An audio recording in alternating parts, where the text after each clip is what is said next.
Okay, so I've got my same base plate for this activity, but we're now moving to operations. And I haven't put back the millions because I've just got hundred thousands and hundreds, tens, and ones in my thousands house. And I've got hundreds, tens, and ones in my units or my ones, which you can call whichever one you want. Now, I've kept my same number there that we just did from our previous activity in number, and I, of course, have my double numbers so that we're knowing that everything coming along here is now numbers.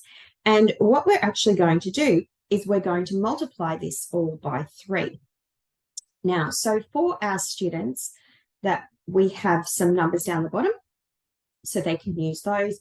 I do have a big box beside me with the numbers already in their category. So in this box, I actually have a plastic box and all of the numbers and letters are divided by their number and letter so that it's easy for students to be able to get out if we require some more.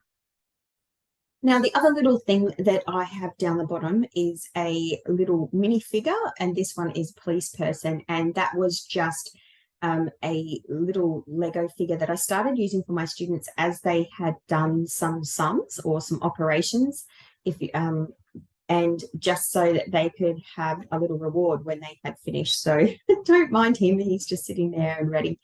All right. So this first activity that I'm going to do is I am going to multiply this number that I have, which is 854,431, and I'm going to multiply that by 3.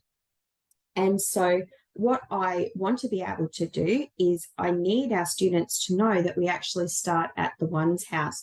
And so when we're multiplying 1 by 3, it means that we've got 1 here, and we are going to multiply them by 3. So I have 3 manipulatives, and I have just shown that I had 1, but now it's 3 times that amount, which is 3.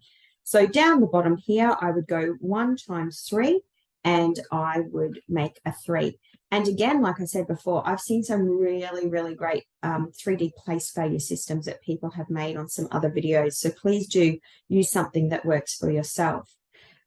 This really helps students to have an understanding of setting out, I've found, and how it sits in the place value system. It's not going to work for all students, but it's just one idea that you might want to use. So the next one is 3 times 3, which is going to be 9. And also students are going to have a good understanding of the symbolic numbers. So they would be past the manipulatives, and they would be starting to understand this place value system, but the manipulatives could be there in case they couldn't work it out. So if they couldn't work out 3 times 3, they could get 3 into 3 groups and work out that the answer was 9. All right, so the next one is 4 by 3. Now this answer is 12, so I'm going to grab 12 and I'm going to put the 2 down there, and I've got 1 left over, but it's not actually 1, it's 1 in the next house. So you can, when students carry that over, you can actually put that there so that it's sitting there and it's ready to go. And people use that in different houses. They put it in different places in different countries, so you could put it wherever you want to have it. Okay, so the next one is 3 4s. Oh, again, 12. But this time I've actually got my 1 here already, so it's now going to be 13.